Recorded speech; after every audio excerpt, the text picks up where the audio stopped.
Hello दोस्तों, नमस्ते, प्रणाम। आइए आप लोग के बीच में बहुत सुंदर प्यारा एक शिव चर्चा होली गीत गाने जा रही हूँ। मनवा के सरदा पुराला सखी, फागुन में चर्चा कराला सखी। मनवा के सरदा पुराला सखी, फागुन में चर्चा कराला सखी। पहिला चर्चा मंदिलवे करैया, पहिला चर्चा मंदिलवे करैया।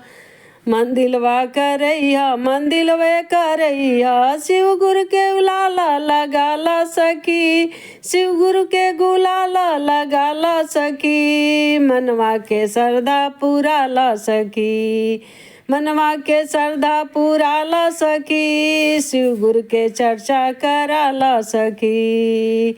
दूसरा चर्चा घरवा करैया, दूसरा चर्चा घरवा करैया। शिव जी के आसन लगाला सखी, शिव गुरु के आसन लगाला सखी। मनवा के सरदा पुराला सखी, मनवा के सरदा पुराला सखी। शिव गुरु के चर्चा कराला सखी, मनवा के सरदा पुराला सखी। शिव गुरु के चर्चा कराला सखी। तीसरा चर्चा आंगनवा करैया, तीसरा चर्चा आंगनवा करैया। शिव गुरु के चरना धोवाला सखी, मनवा के सरदा पुराला सखी। शिव गुरु के चरना धोवाला सखी, मनवा के सरदा पुराला सखी। फागुन में चर्चा कराला सखी, शिव गुरु के चर्चा कराला सखी। फागुन में चर्चा कराला सखी, मनवा के सरदा पुराला सखी। चौथा चर्चा दुअरवा करैया, चौथा चर्चा दुअरवा करैया।